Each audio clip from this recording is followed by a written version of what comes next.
For those that were worried, producer Jim did go out there, buy himself some big boy luggage, which is good. It's a big step for all us adults. Whenever we need an opportunity to go out there and get ourselves some good luggage and prove we're adults when we travel, PJ got himself a nice rolly bag. He didn't go garment bag. He's going to a wedding, got a little suit, right, and all that stuff. But he went rolly bag, went over to Target. They got quality stuff, and he's taken care of. So welcome to the Luggage Club.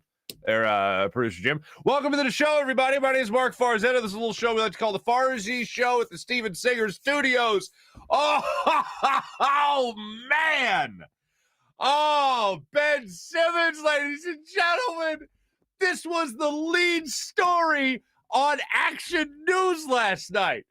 This was a lead story. No, actually, hold on a second. On ESPN itself, on SportsCenter, it followed, let's see, the NBA with the Lakers and the Warriors.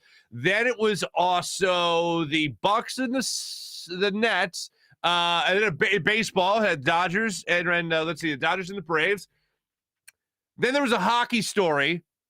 And then it was Ben Simmons. But on Action News, Jim Gardner, who is like used to, and this is what we're doing to combat COVID and the vaccine. No, push that aside. Murder in Philadelphia. Nope, push that aside. Ben Simmons getting thrown out of practice was the lead story in the Delaware Valley yesterday, ladies and gentlemen. So welcome into this poop show of a basketball team versus Ben Simmons right now. And I don't say that to be harsh to the Sixers. I say it to be harsh to Ben Simmons because he is the conductor of the poop show, the poop fest that's going on right now, the absolute crap that's going on right now between him, his people, and this 76ers basketball team. I know that the classic phrase from Marshawn Lynch is, I'm just here so I don't get fined, but come on, man. Look, the speculation was whirling. I can't. I have a hard time believing that was a cell phone in his pocket. It was, I think, without question, it was his practice jersey. If you notice, everybody else is in the practice jersey. He's in the cutoff sleeves, whatever the hell that was, the hoodie. So, like, I have a hard time believing that. But like, just the fact that it was so believable because of who it was proves there's a bit of a problem. Doc Rivers throws him out of practice because he apparently didn't want to join in on some defensive drill that Doc Rivers was conducting at practice at that given time. He asked him once, according to Woj and according to Sham Charania, said, hey, Ben, why don't you jump into this drill? And Ben's like, nah, man. And he's like, come on, why don't you jump into this drill? And Ben's like, nah, I'm good. All right, go home then. And okay, peace. I'm sure Ben Simmons took that as a huge victory for himself. Congratulations, Ben. You won the battle by getting more attention for your stupid holdout and unjustified holdout. So Ben, he didn't take his ball, but he did go home. Okay. Keep on doing it, Sixers. Suspending him a game, throwing him out of practice, fining him. Keep it happening. Keep it coming. Because guess what? The man may have getting paid to show up, but the Sixers are going to go ahead and look at all that money and go, we can take as much of this as we want. We could do this all day. Know when you're in school and like your teacher's threatening to take away recess time? I could go all day. You're down 2 minutes. You're down 4 minutes. You're down 6 minutes if I don't hear quiet in this room.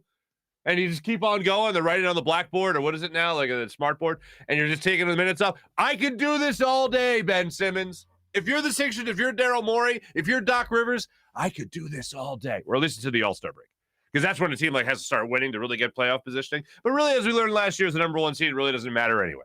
But if you're the Sixers, this is what I firmly believe is happening. If you go back to the press conferences that led off the season on media day where Ben Simmons wasn't there and Joel Embiid stole all the headlines by saying, oh, well, see those videos? If Ben Simmons shows up, it'd help if he did what he does in those videos. But really what the main story was, the number one thing that I heard after media day was when Daryl Morey was asked about Ben Simmons and holding out what you can do. Daryl Morey said very plainly, very simply, very matter-of-factly, that Ben Simmons, it's pretty clear in the CBA, the collective bargaining agreement, what they can do with Ben Simmons and his money if he doesn't show up and if he doesn't play. It's outlined very clearly. And what I took that as was, if you don't think I know your contract, man, think again. I'm going to hold you to every single syllable in this contract if it means I got to dock you money for not playing and not participating with this team. Whether that's in practice with a little defensive drill or that's playing in actual regular season games. As of right now, the Sixers have fined Ben Simmons $1.4 million after tonight when they open the season in New Orleans against the Pelicans. That'll be an additional $227 million. Or excuse me, geez. Getting way ahead of myself. $227,000, way off there. $227,000 that will be tacked onto that $1.4 million. So I could go all day. I could keep on going. Because the Sixers, they can't lose this standoff. The Sixers can't lose this battle. In the end, Ben will most likely wind up somewhere else and be on some other team. Okay, I get it. However, when it comes to getting value, when it comes to getting a max value for him, there's no way the Sixers should be giving up on this early. Make it clear to the rest of the league, hey, there's 4 years on this deal. If he wants to act like this, hey, man, go for it, because you ain't going to make money. So enjoy that, 25-year-old. All right, let's see. Who's going to pay $29 million to a max contract to a 29-year-old? Or excuse me, who's going to pay a 29-year-old a max contract deal when he hasn't played in 4 years? No one. I could do this all day, Ben. I could tick off time on your recess all day long. Choice is yours. Well, the commissioner, we'll hear from him in a little bit. He was on ESPN yesterday talking about the situation. A couple of things he said that I was like, I'm sorry, what? This isn't anything, this isn't different than any other holdout? I'm sorry, what was that? We'll let you hear from the commissioner on that. We'll let you hear from Joel Embiid. We'll let you hear from Doc Rivers because they were fun yesterday. They were a good time. Joel Embiid especially. We'll also let you guys see from Jay Billis commented on the situation. Kevin Nagandi commented on the situation. We got a couple of tweets we're going to go over when it comes to those guys. But I'll just say this. I'm at a point right now with Ben Simmons where I went through the process and I went through all those years that we all did, and I was on board with, all right, yeah, break it down. Tear it down to build it back up. Let's do it. I'm tired of mediocrity here, right? I'm tired of that. So go ahead and do it. Now, the only thing I didn't like was I always refer to it as a blank check of time. To act like time doesn't exist is just bonkers to me, but that's what some people are on board with. That's what I was not. I said 3 years. Give it 3 years, break it down, build it up. All right, fine. I ended up being like a little bit, almost 4. So I could go through that. And I could go through another year of that if it means, and watch Joel Embiid, by the way, and enjoy the hell out of them, and watch Tyrese Maxey grow, and hopefully watch a guy like Tobias Harris continue to come into his own as a leader of this team, and hopefully make an all-star team. I can sit through that year. I can watch Joel Embiid for a year. It'll be easier to swallow that than it will be to watch 3 years of just complete dreck basketball. So I can do that. If it means Ben Simmons loses in all of this, that's what it's come down for me. I know we always root for laundry. I think it's the old Seinfeld line when you're talking about sports teams. I'll root for this laundry to beat out Ben Simmons if it means Ben Simmons has to hang around this laundry and continue to lose money. Because I can't for the life of me figure out any justification when even considering the other side here for a second, I can't for the life of me come up with any idea as to why this would be justified. If I'm Ben Simmons, what would make me do this? Doc Rivers punched my dad in the face. Doc Rivers punched my mom.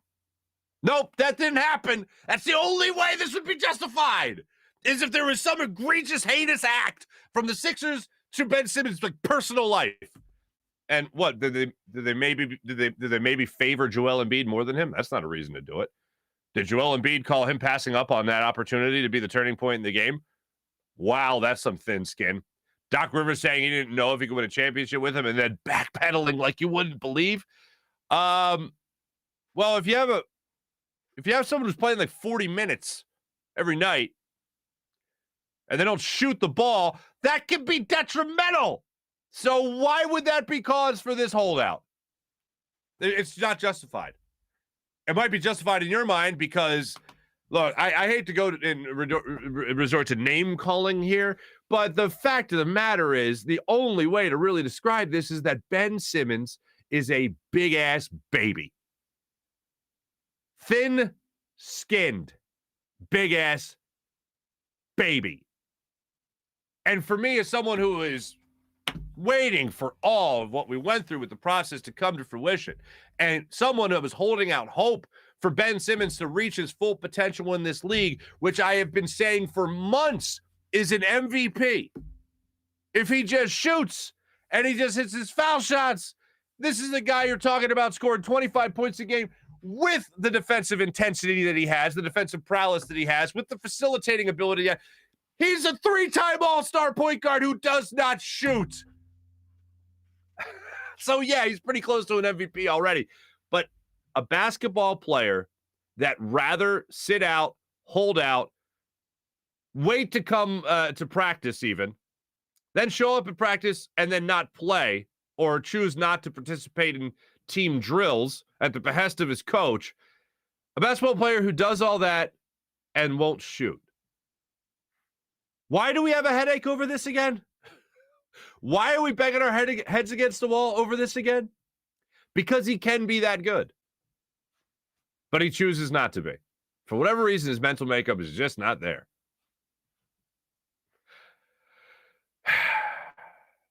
This is the team we root for. And you know what? I am rooting hard for. I will have never rooted harder for a team in a business sense than I am rooting for the 76ers against Ben Simmons. Normally, 99% of the time, I'm like, yeah, screw the man. Yeah, it's all about the players. Stick it to the process, not our process, the general process, the system. And I could not be more against the player in this scenario, and I'm not the only one. We don't have a guest today. I wanted to make sure we got everything in regarding Ben, including Doc Rivers on what exactly went down yesterday at practice. Here's Doc. I didn't think he wanted to do what everybody else was doing. And it was early. It wasn't a big deal. Just told him he should leave then. And we went on with practice. I don't know. I mean, I'm going to give, like, every day, every single moment, I'm going to give Ben a chance to join the team and be part of the team. He's under contract to be part of the team, and so that's not going to change. Sometimes it happens quick and guys join back in. Sometimes it doesn't. I've been in both situations, and I'm fine with that. But at the end of the day, as a coach, I have to protect the team. The team first, and then we get to the other part. And so today, I just thought it was more important to focus on the team. That's wonderful. I'm happy that he's just focusing on the team. But I really have an issue. Like, I don't know when this has happened before. I know there's been plenty of holdouts. No one's saying there hasn't.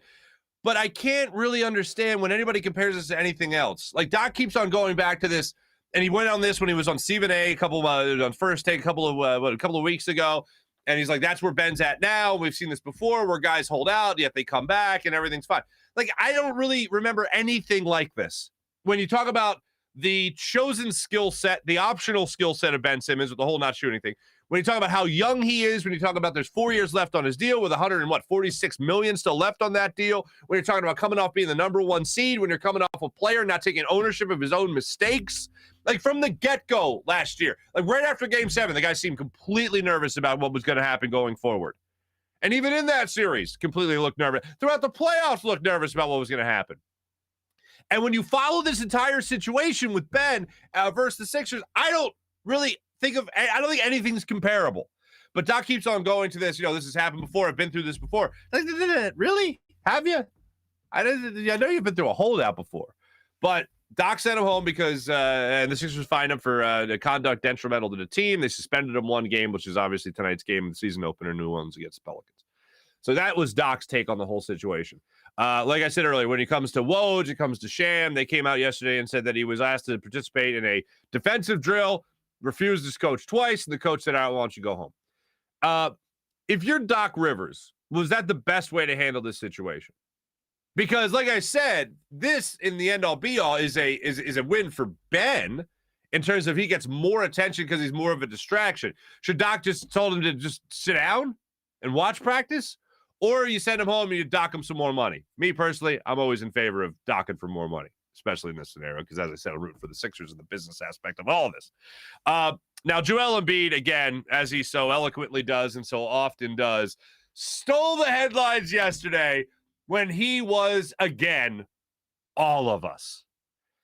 He has been, for the most part, politically correct when he says, look, the bottom line is we're a better team when Ben is here, and he wants him to be on the team. I think after yesterday, I think about looking as disinterested as he did going through the motions yesterday, 2 days ago, rather, on Monday. I think Joel Embiid had it, and this was the final straw. Joel Embiid yesterday, I think, doing his best Philadelphia impression and just telling it like it is. At this point, I don't care about that man, honestly. He does whatever he wants. That's not my job. That's those guys' jobs. I'm only focused on trying to make the team better, win some games, play hard every night, try to lead, the guys that we have here. And I'm sure they feel the same way because, our chemistry has been excellent. Despite everything that's been happening in the last few months, like I said, I don't really care. I'll just do it this one more time, just for yesterday's sake. How to speak Australian, baby. I just can't help myself. I can't help it. The picture of him right there is too funny.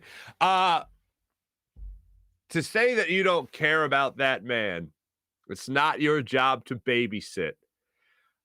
I commend Joel Embiid, and again, usually when I'm with the players on this, as far as contracts go, in terms of, hey, your career's so short, get what you can, especially in the NFL with the way a lot of those deals are structured, and with the old joke, the NFL means not for long. But in basketball, where you pretty much know you're gonna have a long career, and where the players already have so much power with guaranteed money, I can definitely see the owner's side of this, the front office in general, their side of this.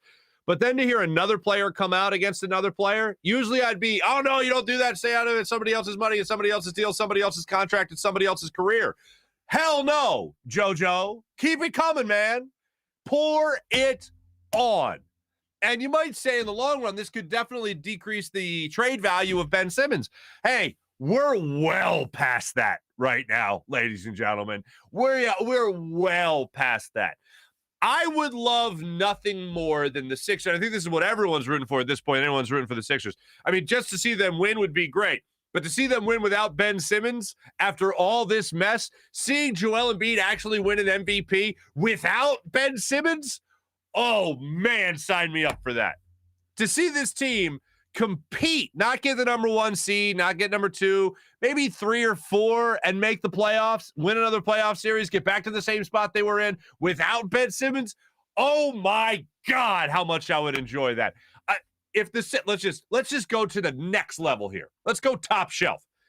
If the Sixers were to win a championship without Ben Simmons and finding him along the way, I would enjoy that championship, that parade, more than I enjoyed the Eagles parade and more than I enjoyed the Phillies parade, which was the first parade I got to experience in my lifetime.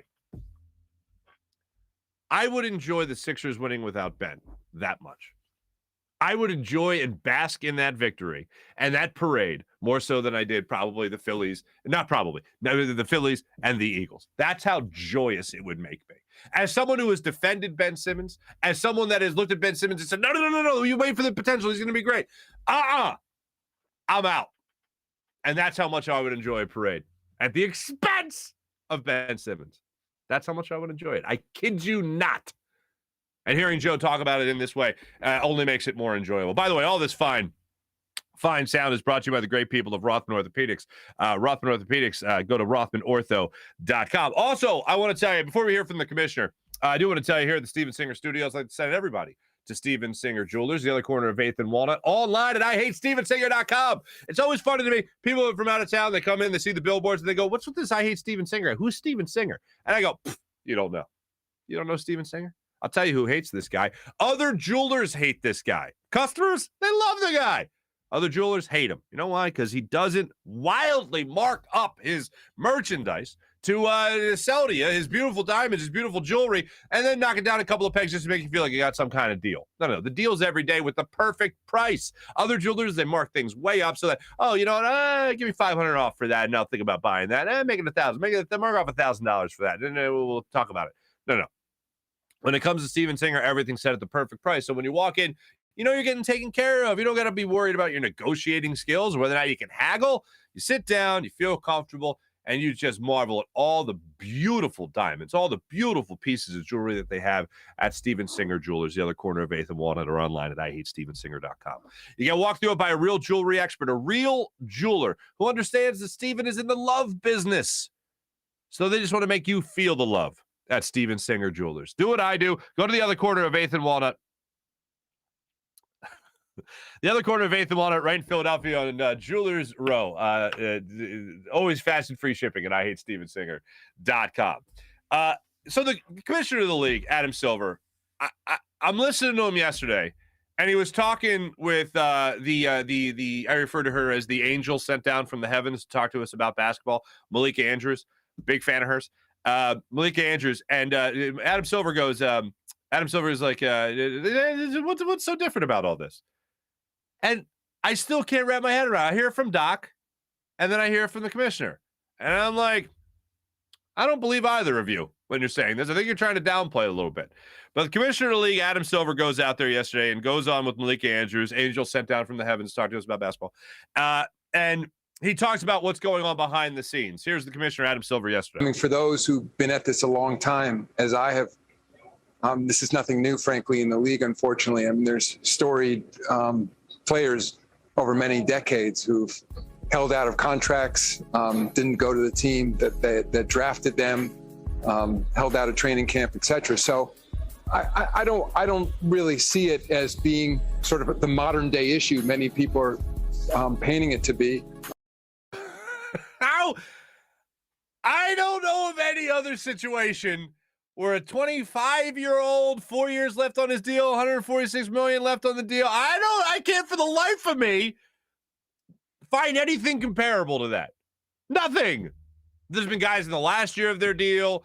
There's been guys who didn't want to sign their rookie deal, or rookie max. Not many of those. There's been guys that are in the last year of a contract in general that are just done wherever they are. James Harden is probably the closest, most recent example of, I just don't want to play. I'm done.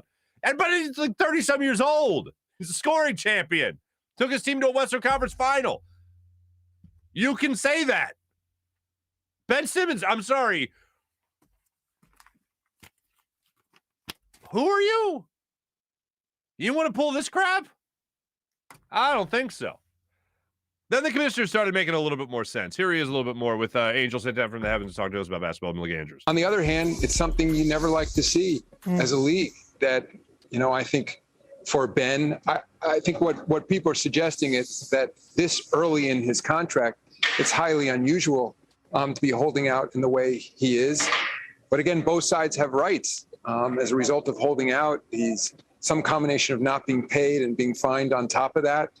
And so it's an unfortunate situation. And obviously there's a reason why we have contracts in this league. If everybody just complied according to handshakes, you wouldn't need those documents. And so then when you have situations like this, people, of course, turn to the contract and expect players to honor it from their standpoint, and players expect teams to honor contracts. And that's ultimate. And incidentally, just even watching your show earlier today and hearing from some of the players, it's not just about management or ownership versus the player.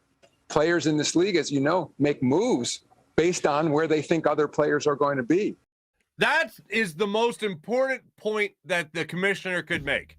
Like, the Sixers right now are in this holding pattern, because here's the worst part about the Ben Simmons thing, other than the headache, like other than the obvious and other than a lot of things we've already mentioned. That right there actually makes sense. Like, good on the commissioner for that line right there, where two things. One, the Sixers, when it comes to trade deadline, or when it comes to even acquiring any other asset, you got to keep the salary cap in mind, because a lot of this is counting against your cap still. It's not like you're cutting Ben Simmons and you're free from any cap strapness, whatever, cap contingency that Ben Simmons has with his contract. You're not free from that. So it prevents them from maybe trading at the trade deadline, going over the cap, and then having issues from that point on to try to make up for not having Ben Simmons. The other part of it is if I'm a player, a free agent, or a player that's got to agree to a trade because I got a no trade clause, okay, wait, I could go to there, but Ben Simmons isn't going to be there, so they're not going to be as good. Or they can look at it a different way and say, oh, Ben Simmons isn't going to be there. Good. I can be the point guard they need. I can be the shooting guard that they need. I can be the point scorer and facilitator that they need so badly because Ben is not playing. That'd be great, but you still got to make it work with the money. As far as the commissioner saying that it comes down to people trying to make it a modern day problem and differentiate by saying that this is different because of the age and because of how early he is in the contract. Well, that's a bit of a that does make it different, Commissioner. That's why all of us are losing our minds over this for the most part. And that's why Ben Simmons is being a big old baby Ben yet again. That's why the title of today's show is Baby Ben Strikes Again. Other than that, on a more positive note, on a lighter note, I can't tell you how much I'm looking forward to the Sixers starting things off tonight. Above all else, above all any other distractions, I can't wait for tip-off tonight. I think, especially without Ben, I think Joel Embiid is going to have a monster year. I think he's going to carry this team. And I actually think they roll the Pelicans tonight. If I'm Doc Rivers, I know the temptation is most likely going to be there to have Sniper Shake start things off at point guard, running the offense. I say to hell with that. I'm starting Tyrese Maxey tonight. Maxey is my point guard for the foreseeable future. Whenever Ben wants to rejoin the team, if he wants to rejoin the team, that you'll discuss it from there. But as of right now, I want Maxey starting things off. Oh, sophomore player, you can't have him go out there and start. The hell with that. If that kid could ball in the playoffs, if that kid could save a game 6 in the playoffs, then Tyrese Maxey, have at it in game 1 of the regular season running this offense. It is yours. Go have yourself a good time.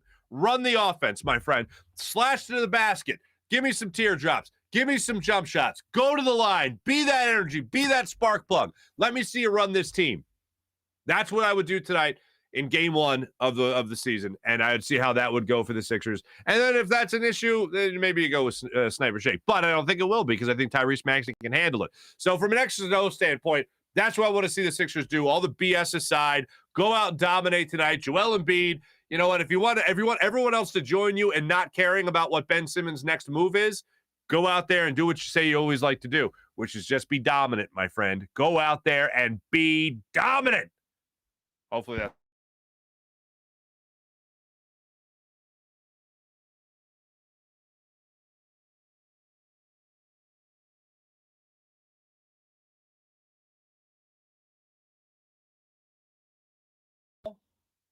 How long has that been going on? You got me? That is a second. Ben Simmons caught my mic probably. Anyway, I'm really looking forward to seeing what happens tonight. We're going to get to some Sixers conversation, or excuse me, some Flyers conversation a little bit in our morning rush segment coming up a little bit later in the show. But right now, before we jump into our social media check-in brought to you by Steak and Maine and steakandmaine.com, I do want to tell you about the great people of Rothman Orthopaedics. If you have an orthopedic issue, you need a physician who eats, sleeps, and breathes orthopedics. You need an exceptionally specialized Rothman Orthopaedics physician.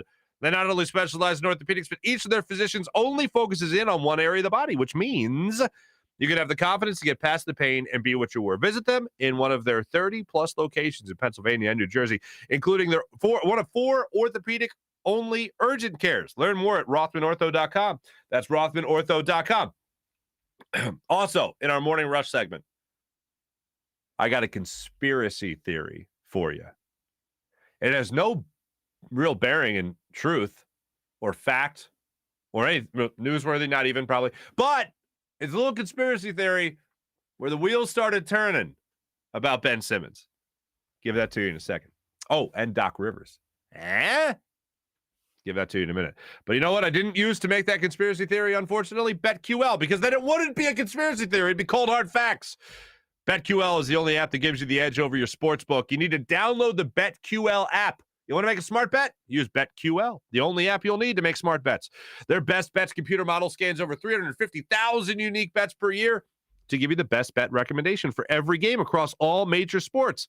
And it gives you the reasoning behind why you should place the bet. Their model covers everything from point spreads, over-unders, player props. If you don't want to use their model and prefer you do your own research, BetQL has all the necessary tools for your betting research needs. Everything from sharp data to line movement to player props, all the necessary tools. And that's how you can make sure you cash in on your bets to make the best bet. Head to the App Store or Google Play Store right now to download BetQL. Also, want to tell you about our friends at Steak and Maine at steakandmaine.com. Whether you like dining in their beautiful steakhouse, their casual bar and patio, you'll have a great time and a phenomenal meal at Steak and Maine. I've told you before about the sharing table in the back. Oh, you sit down there with a big party, you got a little family outing, friends, bachelor party, whatever it might be. Sit at the big table. It rotates. You can share apps, have yourself a good time. Give me some of that mac and cheese. Boom, right there. Give me some of that crab dip. Whoosh, boom, right there, the crab dip.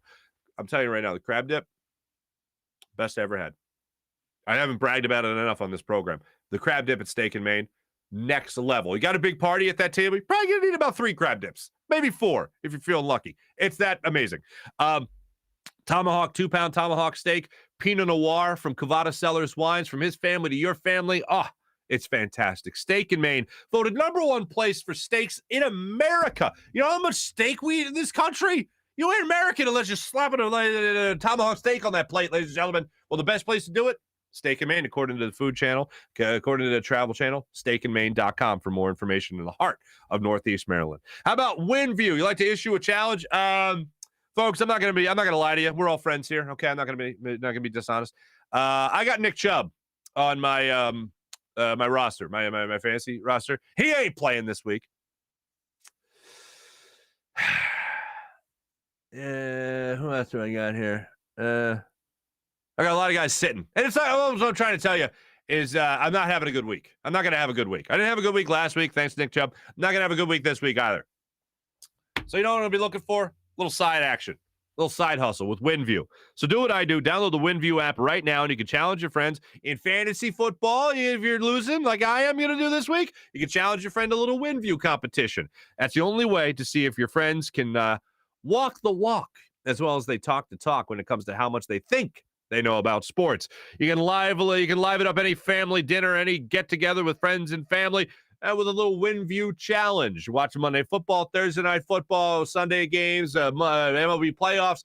Make things a little bit more spicy when it comes with the WinView app. You can break up the monotony of family dinners and get-togethers and play during a quarter of Monday Night Football. It's the perfect way to get an extra layer of competition in your fantasy football league. It's not fantasy. It's not a sports book. It's just a great way for fans to interact and see if they can win a couple of bucks while they're doing it as well. So download the WinView app right now and have yourself a good time. Lots going on in the Philadelphia sports scene. We haven't even touched on the Eagles yet as far as what they got coming up against the Vegas Raiders over the weekend. Going to be getting to that in just a second, but make sure you're following it all with PHL Sports Nation. That's Philadelphia Sports Nation, enhancing your Philadelphia sports fan experience.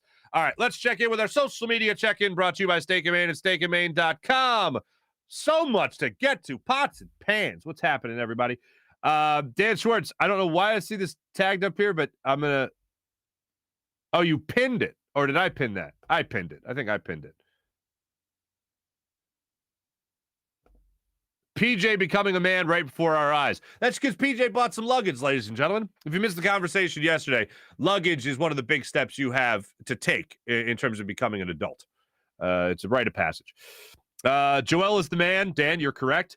Mally, good morning. April, good morning. Kevin, good morning. Let's see.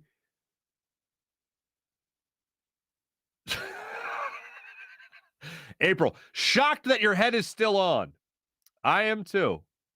When I saw that Joel was sent home yesterday, or Joel, Ben was sent home yesterday, I was like, I was in the middle of doing something. I'm building. I think I told you guys before. I'm building a bench. You know, we live in the city, so we got a tree out front in front of our house, and we got a tree out front, like like one of them box trees that are on the sidewalk in the city, and whatever. You know what I'm talking about? I'm mansplaining. I'm sorry. Anyway. I'm staining that, and I'm putting a new bench. I'm putting a bench on there so that my daughter has a place to sit while we're having some step time or stoop time, as others might refer to it. And, just for anyone to sit down and relax, take a load off on me. No big deal. So that's kind of what I'm looking at. So that's what I'm in the middle of. And I come in and I just kind of walk in front of the TV and the commissioner's talking about everything with Ben. And I'm like, that guy was thrown out of practice. And then I started to see the stuff about Joel Embiid and what he said about the whole situation. And I was just like, come and get it. This is going to be amazing. The circus that's going on. And there's really only one option for Ben at this point, which is I think the script is out in terms of what you have to do. I didn't make the rules, folks. You got to go home. You got to do sit-ups in your driveway. I don't know if condos have driveways. I don't think they do. I know they don't. But the TL wrote the script. This is what you have to do. Next thing you have to do is Rich Paul's got to be out there, and he's got to say, next question, next question, next question. That's how this has to happen. I didn't make the rules, folks. Let's see here. Mally, gotta love Ben. No, I don't. April says Jim Gardner is a legend. No doubt. Let's see. Dan says he really didn't hold back at all yesterday. It was funny. Joel Embiid, yes, he did not hold out. It was great. He represented all of us. I really felt like Joel Embiid. I mean, look, this is obvious. I felt like yesterday listening to Joel Embiid was just like, what the hell with this, man? I'm sick of this. Joel Embiid knows that he doesn't have like 10 years left in his NBA career where he's going to be a dominant player. Joel Embiid knows what we have all been acknowledging since the end of last season.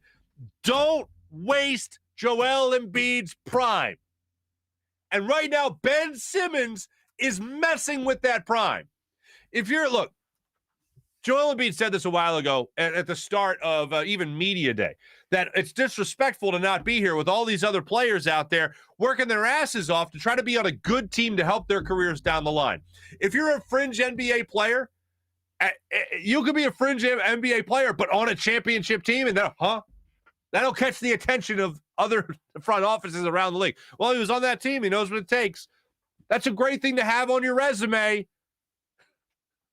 I know we don't normally think of NBA players looking to put something that looks good on their resume, but it certainly helps. If you could define yourself as a great role player, teams will chomp at the bit for that. So that's exactly what Joel Embiid is talking about. And then that was kind of like the tip of the iceberg. And then what Joel Embiid said yesterday, it took down the Titanic.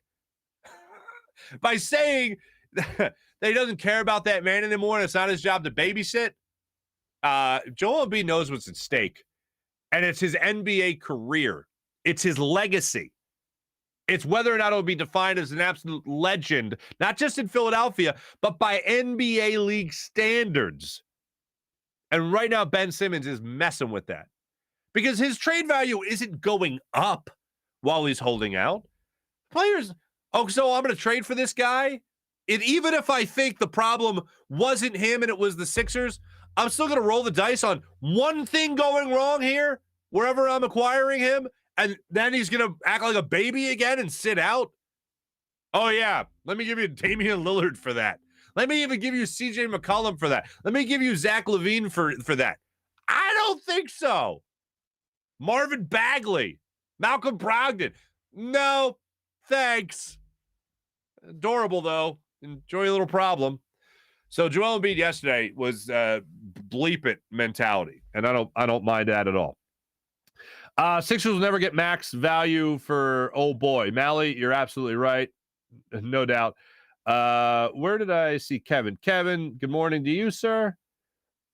T-Bro again, 10, 9, 8. Ben went home, 76ers. All right, I'll try to capture the right cadence. 10, 9, 8. Ben went home, 76ers. That was probably better.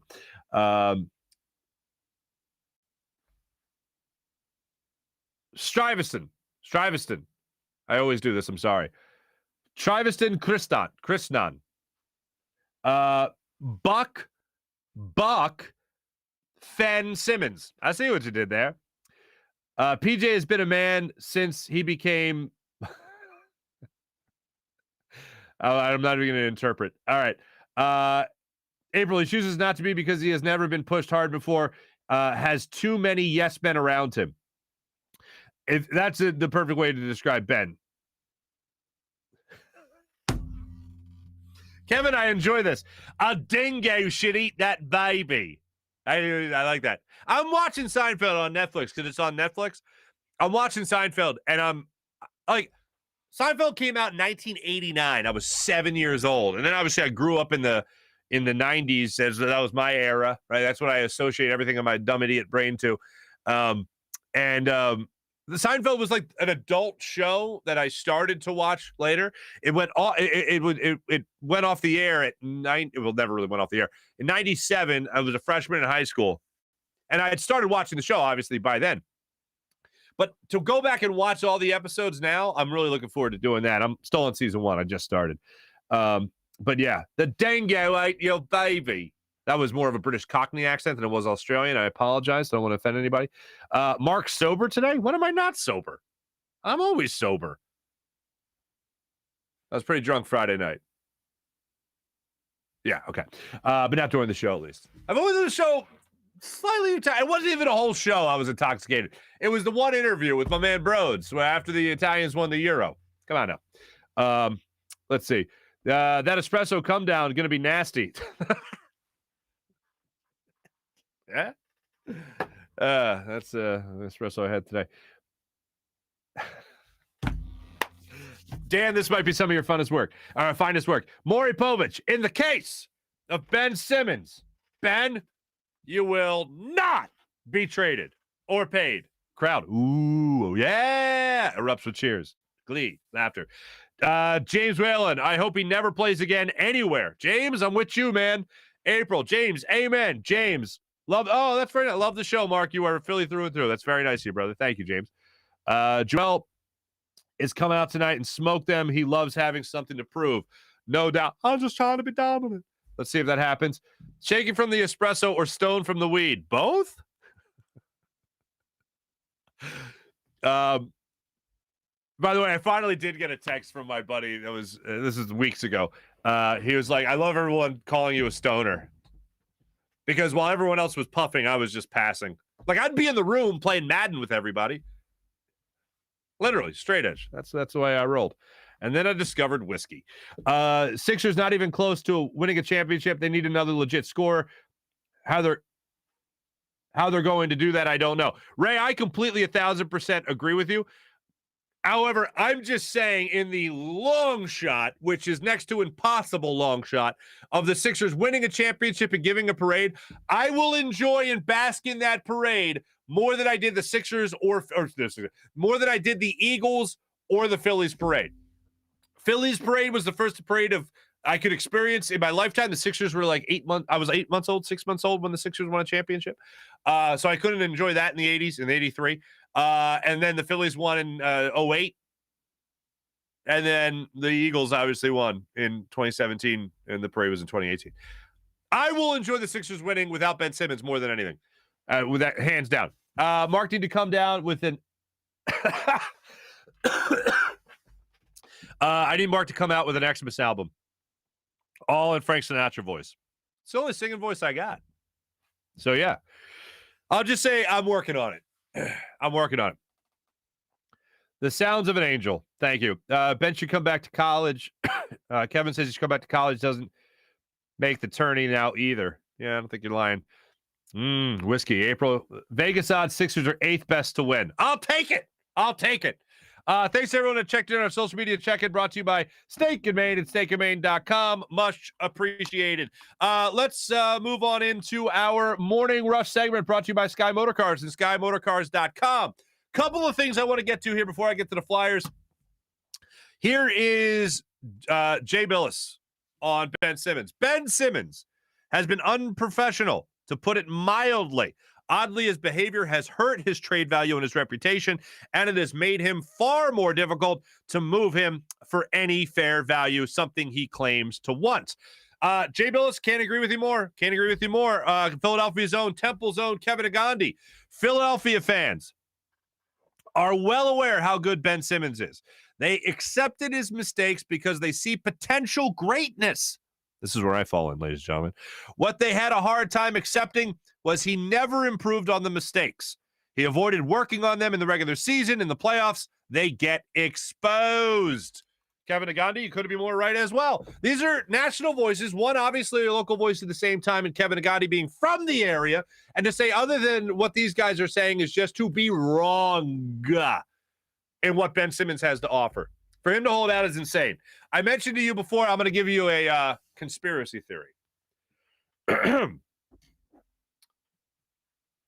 What if I told you Doc Rivers was in on it?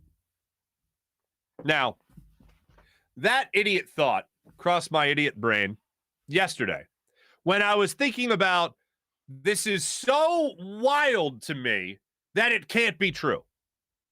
Now, certain things come across and you're like, hold on. This is so crazy. There's no way this can be true.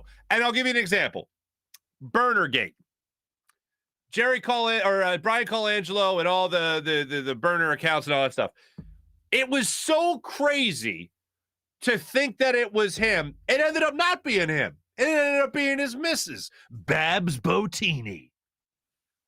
She was the one actually tweeting. Now, do I think Brian Colangelo knew about it? Certainly. And I think the two giggled about it at night.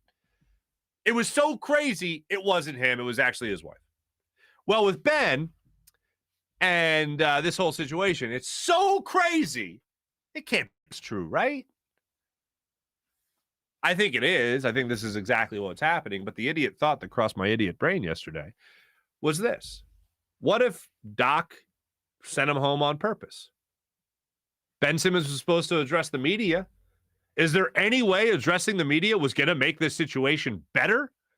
Well, yeah. If Ben was going to go out there and be like, yeah, we didn't see eye to eye about a bunch of stuff, and we weren't getting along, but I see this. I'm just here to make sure that this team is as good as possible. Like, that's how you solve the problem. That wasn't going to happen.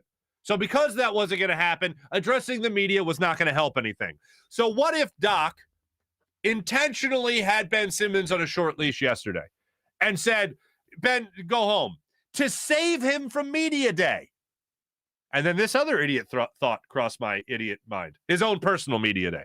Here's the other idiot thought. Who protected Ben more than anyone last year? Doc Rivers. Whenever it was questioned about Ben Simmons' ability on the court or taking him out of a game, now he eventually took him out, but still, when it came to addressing the media, who protected Ben Simmons more than anyone? Who has protected Ben Simmons more than anyone? Doc Rivers. I mean, even Brett Brown even publicly stated, I want him to take 8 foul shots and at least 1 3-point attempt a game. Publicly, after probably a billion other requests were made of the same ilk in practice, Brett Brown finally said, the hell with it. Just going to throw this out. Take 8 free throws and 1 3 a game. Doc never did that. Doc never publicly challenged Ben Simmons. So what if, to protect him further, he sent him home knowing he wouldn't have to address the media, even though yesterday was supposed to be the day he was going to address the media? Just an idiot thought that crossed this idiot's brain. Conspiracy theory. What if I told you? If you or anyone else have any information as to the whereabouts of Ben Simmons. Anyway, that's just me. That's just me. You leave my freaky cousin out of this, Mally. Anyway. Oh, Dan says, I thought you said conspiracy theory. Obviously, Doc is still babying Ben. Only way he'd come back. Wow, one story gets told about a cousin of mine on the radio 2 years ago, and man, I can't shake it. Probably a bad way to describe it. Anyway, that's just a conspiracy theory I have on the Ben Simmons fiasco and where we could go from there. What do we got? We got the Flyers dropping the puck tonight, 7:30 against the Bruins. The Bruins have only played one game this season. Yes, they won that game. The Flyers are 1-0-1 on the season. We'll see how tonight goes. I assume Carter Hart will still be in net for them, so I'm looking forward to that. Hopefully the Flyers keep that high energy, 6-goal performance against the Kraken the other night, so I want to see that same energy. And here's another thing I'll say. I started this season, and I've actually done a couple of Flyers podcasts. I haven't done them. I've been a guest on them. And people were asking me like what I wanted to see this year. The number one thing I wanted to see, and what prompted this was Jake Voracek leaving. I wanted to see this team aggressive. I wanted to see this team attack the net. I wanted Claude Giroux to have a shoot first mentality and not pass it off mentality. Cam Atkinson, I know he's not going to be a 40-goal scorer or even a 30-goal scorer again, but I want him having that same type of mentality. We got into that with Riley Cote the other day when he was on the show. I want the Flyers to have that same type of mindset in this game tonight against the Bruins. And I hate the Bruins. I want to see him smoke the Bruins, have at it against the Bruins. I already mentioned I want to see Tyrese Maxey starting things off in the Sixers starting lineup tonight with Joel Embiid. I want Tyrese Maxey running the offense. One thing I did skip over in the comments just because I didn't see it when I was scrolling through Assault earlier. I forget who it was. I apologize. You were saying have Tyrese Maxey come off the bench. He's better suited in that role. That may be, but I do believe in putting your best five on the floor and letting a guy like Sniper Shake be an off-the-bench guy. Let him lead that second unit. Let's not forget you don't have George Hill anymore, so let's go ahead and have him. Not that he was anything in the playoffs, as it proved, but you have him. You have Shake Milton leading the charge in the second with the second unit. So let's do that. Mally's also saying bring back TJ. I'm not opposed to it. Eagles kick off with the Raiders. So much for the Raiders being distracted. They got to win over the Broncos 34-24 on Sunday. I will say this. I had been looking at the Broncos earlier in the season. Broncos started out the year winning 3 in a row. Then they lost 3 in a row. They started out the season by beating the Giants, the Jags, and the Jets.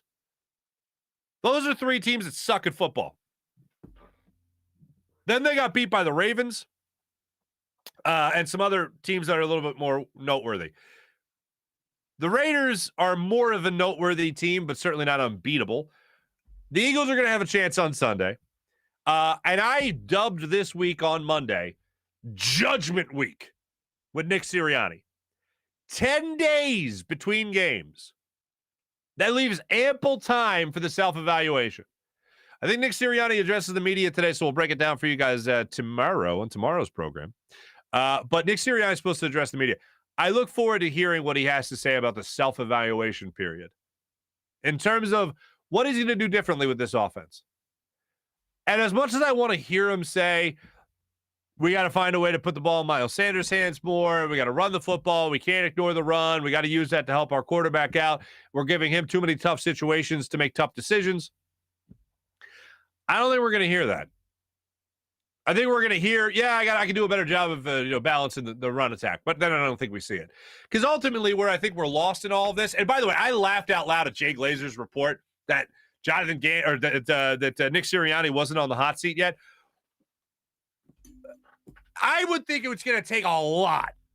It's going to take like a 4-win season again in a 17-game schedule for Nick Sirianni to get fired at the end of this year. That's how much it's going to take. But in the meantime, I think a lot of this is coming from the front office because I think this is the type of offense that Jeffrey Lurie wants to see. I think he doesn't want to see any runs. I think he wants to see a pass-heavy offense, even by NFL standards, pass-heavy. To me, it's insane. It's absolutely insane. So I do think he's very much protected by what he's getting out of by the front office that hired him very recently, obviously, he's a rookie head coach, but also influencing the game plan greatly. And why would you, if you're Jeffrey Lurie and Howie Roseman, and this is the offense you want to see, why would you bring in anybody that's going to combat you? Why would you bring in anybody that's going to be like Doug Peterson and actually fight you on the way they want to construct the game plan and the way they want to call games? I'm not doing that. I'm Jeffrey Lurie. I'm marionetting. That's what that is.